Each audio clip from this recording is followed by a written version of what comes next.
ตาเอ้ยเนาะหรือว่าบอกทีมงาน YouTube เบิดสุขุสุคนนั่นแหละแต่ว่าในกรณีที่ลงไปหาเล่าด้วยถ่ายแล้วนะแมนบอกเราก่อนเนาะหรือว่าเราให้ยุดในการแชร์พี่น้องเนาะแชร์เกี่ยวกับเราในทางที่บดีแต่ว่าในเหตุการณ์เดี๋ยวมันเคยผ่านมาแล้วนะเคยผิดเคยหายเคยเถียงเคยมีคลิปใส่ว่าจาบดีหรือว่าใส่อารมณ์เนาะที่ผ่านมาหนึ่งเราบ่อยากให้มีการแชร์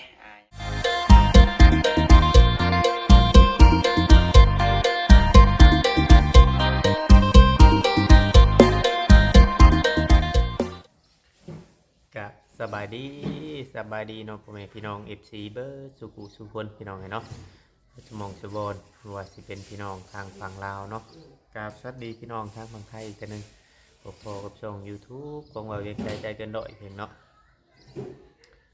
อีกคือเก่าคือเดิมพี่น้องเลยอยู่ทางบ้านทางเฮือนเนาะเพียงเนาะเมื่อนี้พี่น้องเลยหลังจากที่ว่าได้เฮ็ดคลิปไปในรายคลิปเนาะเพียงเนาะจะได้มานั่งอัดคลิปอีกคือเก่าให้ FC ผู้เพิ่นอยากเข้ามาเบิ่งมาชมเนาะผู้เพิ่นฮักเพิ่นมักจังไดก็มาเบิ่งมาชมนำกันเนาะมาแสดงความคิดเห็นคอมเมนต์ต่างๆนานาพี่น้องเนาะเข้ามาเบิ่งมาชมนำกันเบิดสุขุสุคนนั่นแหละทางฝั่งลาวฝั่งไทยหรือว่าทางเมเนาะ ที่เข้ามาให้กำลังใจบ่าวเวียงโดยตลอดโดยเสมอมาพี่น้องเนาะคือว่าหลังจากผ่านเรื่องวุ่นเนาะเพียงเนาะผ่านเรื่องวุ่นไปแบบเรียบร้อยพี่น้องเนาะก็สิเบิ่งคลิปเบาเตียงอีกคือเก่าพี่น้องเนาะเบิ่งคลิปเบาเตียงว่า FC คือสิได้ ได้เบิ่งเนี่ยแหละพี่น้องเนาะ FC คือสิได้เบิ่งเนี่ยแหละ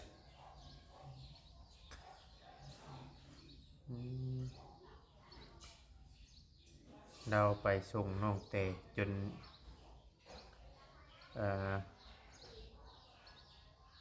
ติดโดดเชาะติดโดดหัวเราพิลึกพิรามมาดีได้พี่น้องเลยเนาะ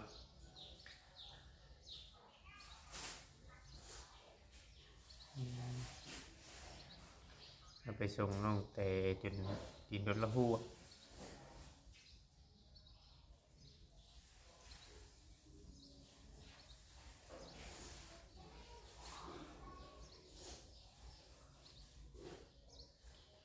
สีเบิ่งก่อนพี่น้องเนาะ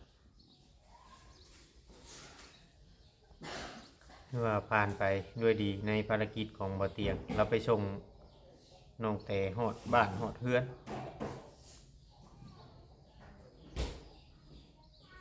อ๋อเราไปจนฮอดปัวน้องเตพุ่นเลยพี่น้อง ดูกัน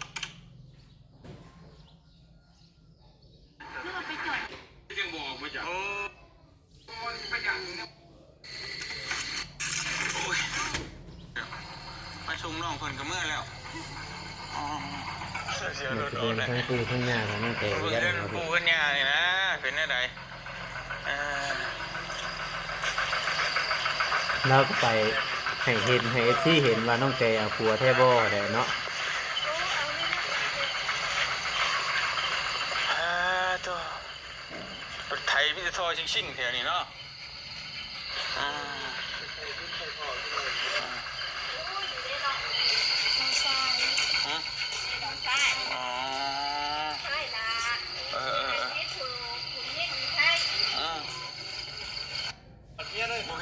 เชื่ออยู่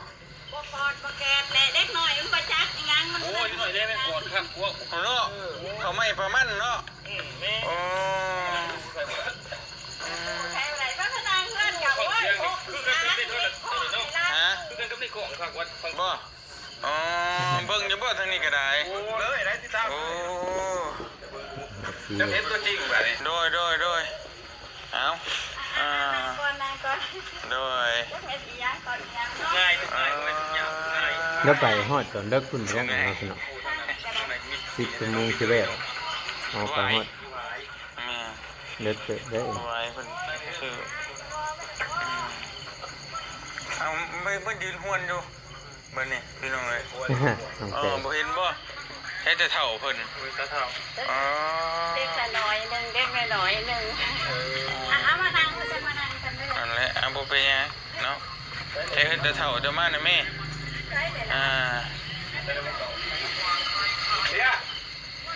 สิเตี้ยบ่นะแม่เอิ้นผัวนะแม่ฮะก็นั่นแหละเพิ่นเอิ้น เดี๋ยวผมอยากก้าวกล้องมาแจ็คเล็กๆเนาะ นั่นดูแต่ เด็กน้อยเนาะ บ่ฮอดดูแต่ว่าเฮาออกมาคำมาจ้ะ ก็นั่นเป็นอายลูกโป๊ะค่ะนะ นี่บ่ ลูกพักแฟนนี่แฟนก็ผู้ดีผู้หญิง มาได้ออกเพิ่งเลยได้ แต่เขาได้เลยหันมาเปิด ได้เข้าเลยเด้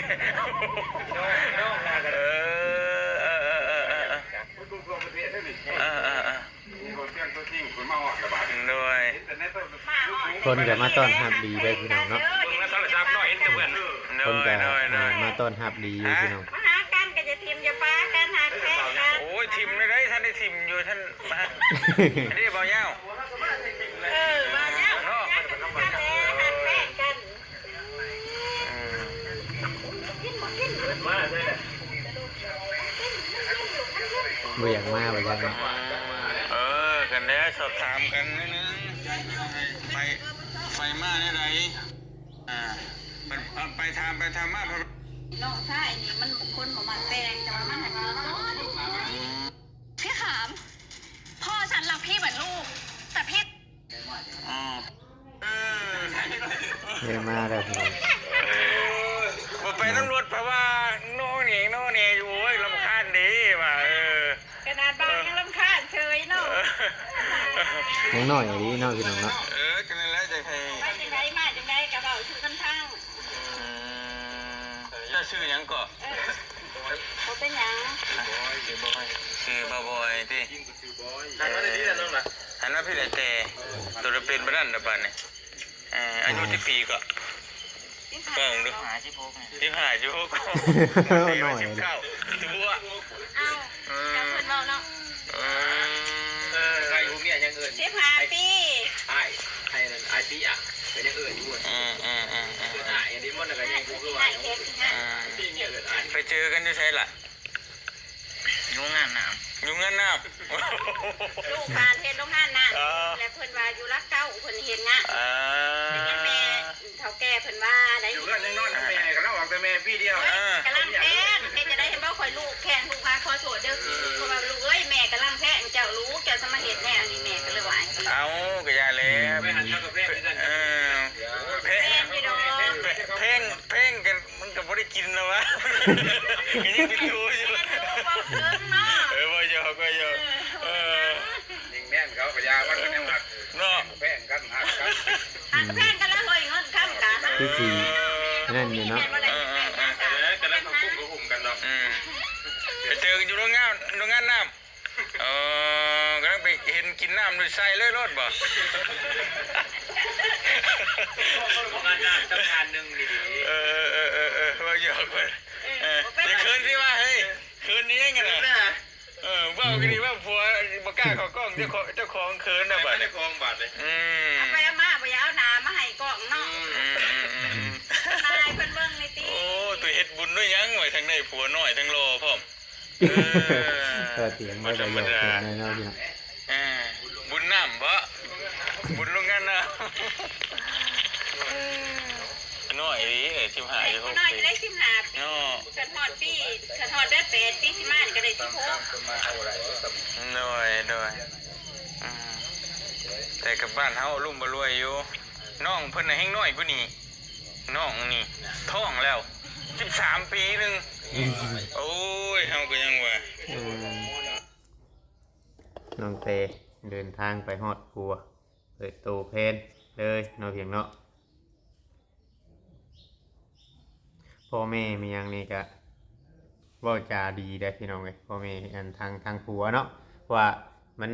เขาเห็นเด็กๆหรือว่าเนี่ยไรเนาะพี่น้องFC มีแต่ว่านะ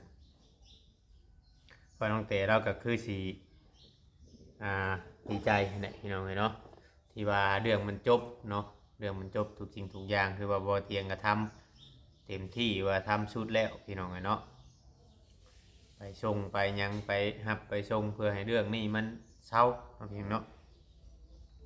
เพื่อให้เรื่องนี้มันเศร้าให้มันเดี่ยวซะว่าสั้นซะเนาะไม่ได้พี่น้องเลย FC หลายๆท่านนะเพิ่นว่า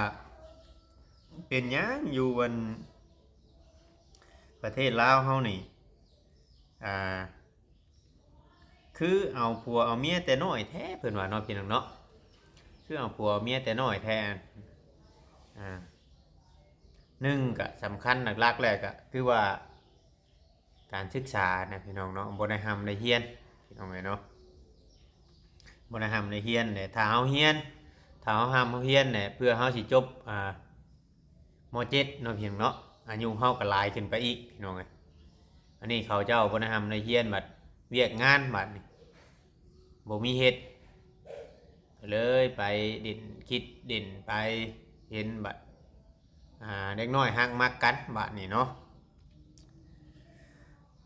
พ่อแม่ก็เลยปล่อยเลยตามเลยบางคนก็แพงลูกเนาะแพงลูกก็ให้แพงแนวทางที่ถึกเนาะเพียงเนาะแพงแนวทางที่บ่ถึกก็อาจจะผิดเนาะอาจจะผิดถ้าแพงแนวทางที่ถึกบ่ถึกนะพี่น้องเนาะถ้าแพงแนวทางที่ถึกก็บางคนเนาะอันนี้บ่เวียงก็สิสมมุติบางคนก็เขาเจ้าถ้าลูกฮักลูกมักกันก็มีแต่ว่าคบกันไปเบิ่งโดนๆให้ฮู้จักนิสัยใจคอกันเนาะเพียงเนาะเพื่อจะบ่ให้มีการแตกแยกพี่น้องเนาะเพราะว่าบางเด็กน้อยนี่ตอนฮักกันใหม่ๆนี่เพราะว่าความนั่นเขายังบ่เพียงพอนะพี่น้องฮักกันใหม่นี่อาจจะดีน้ำกันเนาะ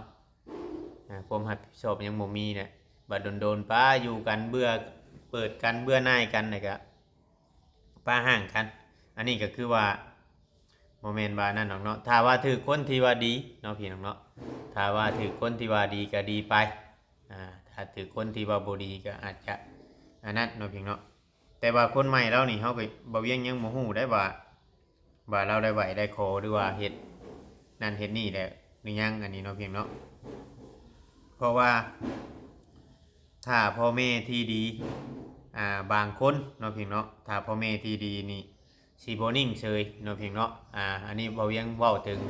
ทางพ่อแม่ฝ่ายชายเนาะพี่น้องเนาะถ้าพ่อแม่ที่ดีนี่สิบ่นิ่งเฉยถ้าพ่อแม่บ่ดีนี่ถ้าฮู้ว่าทางครอบครัวผู้หญิงเนาะเขาเจ้าบ่มีหยังเนาะบ่มีหยังแล้วก็บ่มีญาติพี่น้องบ่มีแก้วเคยเฉยหน้าแบบนำนะพี่น้องนำไปถักไปทำนั่นนั่นแล้วนี่เขาเจ้าอาจจะอยู่เฉยเลยที่ว่าบ่อยากแต่งเนาะอยากให้อยู่กินกันไปละละถ้าบางคนลูกนั่นดีนี่เพิ่นก็อาจจะหาวิธีแต่งหรือว่ามีหน่อยก็เว้ากันชมน้อยมีหลายก็เว้าซ้ำที่ซ้ำบ้านซ้ำเมืองเนาะเพียงเนาะบ่ให้ปะถิ่มผิดโคงของแต่ละหมู่บ้านได้ก็หน้าตาก็อยากคล้ายๆกันอยู่ได้พี่น้องเนาะทางน้องน้องเตกับแฟนใหม่เพิ่นจะดีได้หลายพี่น้องเนาะเพราะว่าก็บ่ถือว่าเป็นห้างดอกเพราะว่าน้องเตแล้วก็ยังบ่ได้แต่งงานเนาะยังบ่ได้แต่งงานยังบ่ได้นั่นถ้าว่าแต่งงานเนาะมีใบสมรสมาหยังแล้วก็จังเอิ้นพอห้างใหม่ๆอันนี้เขาเอิ้นว่าแฟนเลิกกับแฟนไปซื่อเนาะเพียงเนาะบ่ถึงขั้นว่าเป็นแม่ห้าง นี่แหละพี่น้องเนาะชีวิตของคนเฮายังน้อยแต่ว่ายังบ่น้อยซ้ำน้องตุ๊กเนาะพี่น้องน้องตุ๊กนี่น้อยกว่าเท่าอันนี้เท่าผัวของนางเตนนางเตผัวของนางเตนี่สิดื้อน้องตุ๊กประมาณ2 ปีนะเนาะพี่น้องน้องตุ๊ก14 ปี13 ปีผัวของนางเต15 ปีแม่แล้วเว้าเนาะแม่แล้วเว้าว่า15 ปีต่างคนต่างแยกย้ายกันอยู่ป่ะนี่ฮักแพงกันหรือว่านั่น14หลายๆท่านก็แตกต่างกันกับ ทางเฮาหรอกพี่น้องเนาะรุ่นกันไปเพราะว่าตัวชมเชยทางเงินบ่เตียงเนาะกับบ่ยาวเพิ่นก็ได้เดินทางไปส่งไปฮอดที่ฮอดบอนการเดินทางก็คือว่าชุดๆพี่น้องเนาะขึ้นใต้ลงเหนือการทำสะพานบุญนี่มันบ่แม่นแต่สะพานบุญอย่างเดียวเนาะเพื่อสิเคลียร์ปัญหาพี่น้องเนาะนี่แหละเพื่อสิเคลียร์ปัญหาก็จะ ให้ทุกคนเนาะพี่น้องเนาะผู้ที่ว่าได้รับการช่วยเหลือแล้วก็ให้เบิ่งเคสนี้เนาะให้เบิ่งเคสนี้แล้วก็เอาไว้เตือนใจเนาะยันว่าบางคนยันว่ามียังแบบคิดว่าเพิ่นเข้าไปได้สะพานบุญเข้าไปแต่บางคนก็ยังแบบเมินเฉยกับสะพานบุญอยู่นะพี่น้องเนาะก็ให้เบิ่งเคสนี้เป็นตัวอย่างเนาะพี่น้องเนาะถ้าในเมื่อใดเมื่อหนึงเจ้าเฮ็ดบ่ดีเนาะพี่น้องเนาะถ้าว่าเจ้าเฮ็ดบ่ดีนี่คือคำสุภาษิตเพิ่นเว้าอันใดพี่น้องเนาะอยากกินได้ได้กินทอก้อยอยากกินหน่อยได้กินทอปมือคือเพิ่นเว้าอันใดพี่น้องเนาะไว้กินได้ต่อไปตามบ่ได้หยังเด้อน้องพี่น้องเนาะก็ดีใจน้ำน้องเพิ่นน้องพี่น้องหวังว่าน้องเพิ่นจะได้เป็นฟังเป็นฟ้าน้องพี่น้องได้หวังว่าน้องเพิ่นจะได้เป็นฟังเป็นฟ้าแล้วก็เป็นครอบเป็นครัวที่ดีน้องพี่น้องเพราะว่าให้มีผู้รักผู้ใหญ่เนาะจึงในเพื่อจะได้ดูแลน้องๆต่อไปอย่างคือน้องเตนี่ก็ได้น้องพี่น้องจะถือผัวดีนี่ก็ดีได้พี่น้องเนาะถ้าดูแลน้องๆต่อไปได้เพราะว่ามันจะโมมีคนแล้วคือทางน้องๆคือญาติพี่น้องเราเนี่ยพี่น้องเนาะมันคือพอเรากะพอซ้ำนั่นแหละคือ FC เห็นคือสิฮู้แหละพี่น้องเนาะขณะเขาเจ้าคิดบ่ออกบ่เข้าเขาเจ้ายังขายทีแล้วก็ยังท่านได้เห็นบุญใช่บ่คือว่าสิจงว่าเห็นบุญคือในใดเนาะที่ทางของเพิ่นนั่นก็เราคิดมองบ่เข้าย้อนว่าความบ่มีแหละความจนนี่แหละพี่น้องเนาะให้ก็ดีเลี่ยงบ่ได้เนาะพี่น้องเนาะนี่ก็คือว่าปัญหาของเรื่องเล็กน้อยเอากันเนาะพี่น้องเนาะ พี่น้องเอ้ยเนาะบ้านเฮามันก็แบบนี้พี่น้องเนาะคำสิเว้าในเรื่องกฎหมายก็มันก็ได้พี่น้องเนาะคำสิเก็บจับยืนเอามาเว้าเนาะเพราะว่าในการนั้นอันนี้มันก็หลายคนหลายครอบครัวนะพี่น้องหลายครอบครัวเนาะถ้ามันเป็นนั้นแบบนี้นะเพราะว่าเด็กน้อยนี่หลายแฮงที่ว่าเด็กน้อยเอากันอยู่บ้านเฮามื้อนี้13-14 ปีจีบกันเอากันบางคนแถวชนเผ่าต่างๆทั้งอันเราเทิงพุ่นแห้งลายเนาะเพียงเนาะคล้ายๆคือว่านั่งโดยกับมันเกิงมายังนี้ได้พี่น้องเนาะก็ยังว่าตอนไปเอาว่า12 ปีว่าเนาะพี่น้องเนาะตอนนั้นในเกิงไปเอานั่งโดยนะเอากับบ่ฮู้ว่ามันแม่นแท้บ่หรือว่าแม่นมันเป็นจริงแท้บ่เนาะเพียงเนาะคำบอกในร้านกฎหมายนี่ก็คือว่าทั้งเงินในเกิงนี่หอยภาคผู้เยาว์พุ่นเนาะเพียงเนาะถูกจับนั่นแหละพี่น้องเนาะถูกจับพุ่นแหละถ้าว่านั่นน่ะแต่ว่าบ้านเฮายังรุมมาด้วยกันได้อยู่คือว่าในพี่น้องเนาะคำว่าให้เมื่อหักแพงกันเฮ็ดแนวใดก็คำว่าเฮาหักเฮาแพงกันก็มันก็บ่เป็นเรื่องที่ว่าผิดเนาะเพียงเนาะมีแต่ว่าทั้งสองฝั่งเนาะทั้งญาติผู้ใหญ่ฝั่งนั้นทำฮู้ญาติผู้ใหญ่ฝั่งนี้ทำฮู้นี่มันก็ถือว่าโอเคถ้าว่าญาติผู้ใหญ่ฝั่งนี้ก็โต้านญาติผู้ใหญ่ฝั่งนี้ก็โต้านแบบบ่เข้ากันนั่นแหละพี่น้องมันจังเว้าเรื่องกฎหมายเข้ามาใส่กันได้บัดนี้นะเนาะจึงว่าในเรื่องการพรากเยาว์นะพี่น้องเนาะเว้าเรื่องกฎหมายมาใส่กันพี่น้องเนาะคือว่ามันแนวใดมันบ่ดีบ่งามก็หรือว่าอย่าไปกดเนาะเพียงเนาะอย่าไปแหละโบสีโบขอเว้าเนาะเพียงเนาะโบขอเว้าแล้วก็มีคลิปนึงเนาะเพียงเนาะที่พอเวียงสีให้อัน FC เบิ่งอีกทางอันคลิปเบาต้าเนาะเพียงเนาะคลิปเบาต้าคือว่าเราไปเอาโต๊ะมาบ่พี่น้องเนาะเราไปเอาโต๊ะมาแล้วเราก็จะเราไปเอาโต๊ะเมื่อวานนี้แต่ว่าเราอาจจะไม่ได้ถ่ายคลิปให้เบิ้งตอนที่เราไปเอา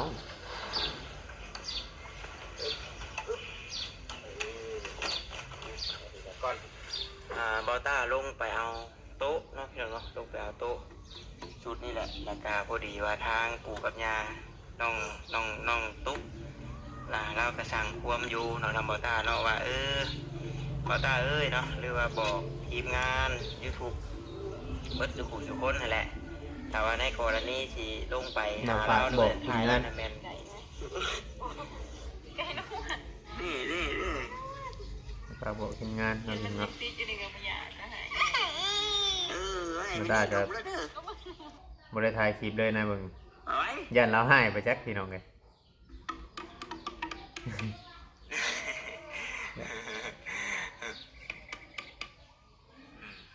ขังเนาะขังเนาะน้องตุ๊กเราก็สั่งความอยู่เนาะนำบ่ตาเนาะว่าบ่ตาเอ้ยเนาะหรือว่าบอกทีมงาน YouTube เบิดทุกคนนั่นแหละแต่ว่าในกรณีที่ลงไปหาเราด้วยถ่ายแล้วนะแม่นบอกเราก่อนเนาะหรือว่าเราให้หยุดในการแชร์พี่น้องเนาะแชร์เกี่ยวกับเราในทางที่บ่ดีแต่ว่าในเหตุการณ์ที่มันเคยผ่านมาแล้วนะเคยผิดเคยให้เคยเถียงเคยมีคลิปใส่ว่าจาบ่ดีหรือว่าใส่อารมณ์เนาะที่ผ่านมานั่นเราบ่อยากให้มีการแชร์อย่างต่อไปแล้วเนาะแต่ว่าเรื่องมันแล้วก็แล้วไปแต่ว่าสิมีผู้นั้นผู้นี้เอามาแชร์เอามาจับเฮ็ดคลิปนู่นนี่นั่นล่ะเราว่าเราบ่อยากให้เฮ็ดเนาะอันนี้คือเราฝากนำบ่ตาพี่น้องแต่ว่าบ่ตาบ่ได้ถ่ายคลิปถ่ายหยังดอกเท่านี้แหละพี่น้องเนาะ เอาพี่น้องก็คือว่า ตามที่เฮาได้เบิ่งหรือว่า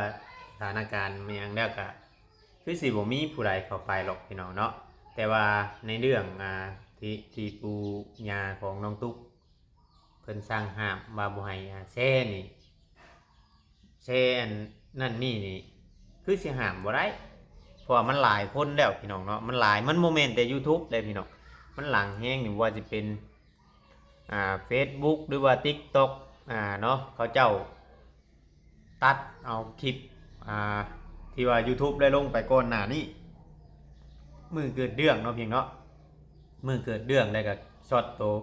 มาอยู่เพื่อนพอบอกพ่อบ้านเลื่อนไปทางใดก็เห็นเต็มไปเบิดพี่น้องเลยเนาะแต่ว่าสิห้ามได้อยู่ห้าม YouTube บ่ให้เขาไปถ่ายนะห้ามได้พี่น้องเนาะเพราะว่าภัยก็บ่มีภัยเข้าไปแล้วเนาะนอกจากผู้รักผู้ใหญ่เพิ่นจะสงสารน้องตุ๊กหรือว่าเพิ่นให้เข้าไปนั่นนี่แหละพี่น้องเนาะไปเยี่ยมไปยามหรือว่าซื้อนั่นซื้อนี่ไปให้เนาะแต่ว่าเข้าไปหาปู่ย่านี่บ่มีแต่บ่เวียงว่าเนาะบ่มีแหละมีแต่ว่าปล่อยให้น้องๆเพิ่นใช้ชีวิตไปเลี้ยงกันไปเนาะเพียงเนาะเลี้ยงกันไปเพิ่นฮักแพงกันทุกสิ่งทุกอย่างมันก็ดีหรือว่าโอเคเนาะเพียงเนาะถ้าเพิ่นฮักแพงกันทุกสิ่งทุกอย่างมันก็โอเคเนาะพี่น้องเนาะต่างคนต่างแยกย้ายมีครอบครัวทั้งฝั่งน้องไร่ก็มีครอบครัวฝั่งน้องเตก็มีครอบครัวน้องตุ๊กมีครอบครัวแหละเลี้ยงชีวิตของใครของเราเนาะเพียงเนาะเพราะน้องทั้งสองเพิ่นก็ไปเรียนอยู่ไทยและถือว่าจะไล่ชีวิตใหม่หรือว่าเนี่ยใดเนาะเพียงเนาะเพราะว่าได้รับการศึกษาเนาะเพียงเนาะมันก็อาจจะดีขึ้นว่ามันมีคนบอกคนสอนเนาะได้รับการศึกษาที่ว่าดี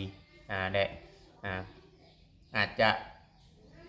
ดีหรือว่าเพิ่นอาจจะได้เรียนหลายหรือว่าคำพ่อบ่ไปเอามาน่ะอาจจะได้เรียนหลายขึ้นบางเทื่อบางทีคิดฮอดลูกบ่หรือไปเอาลูกมาเลยเว้าบ่ได้คนเฮาเนาะมันก็เว้าบ่สร้างพี่น้องไงเนาะแต่เฮาก็บ่ฮู้จักอันตัวนี้ก็หลายสำหรับคลิปนี้ถ้าว่าผิดพลาดประการใดก็ต้องกราบขอโทษขออภัยนำแม่ๆ FC เบิดทุกคนนะเพียงเนาะนั่งเว้านั่งจามาฟังบ่เวียงเว้าก็ขอมุกขอบใจหลายคอมเมนต์คิดเห็นแนวใดแลกเปลี่ยนกันเข้ามาพี่น้องเนาะก็ยินดีเบิดทุกคนเท่าไหร่พี่น้องเนาะก็ขอชื่นชมทางเบาเตียงที่ว่าเพิ่นทำทุกสิ่งทุกอย่างดีเรียบร้อยพี่น้องเนาะสำหรับคลิปนี้ก็สิดำลาไปก่อนนะพี่น้องเอ้ยเนาะบ่หลายยายห่างออกไปหาถ่ายคลิปคือเก่าพี่น้องเนาะจังใดก็อยู่ดีมีแฮงพี่น้องเอ้ยขอกล่าวคำว่าสบายดีเนาะพี่น้องเนาะ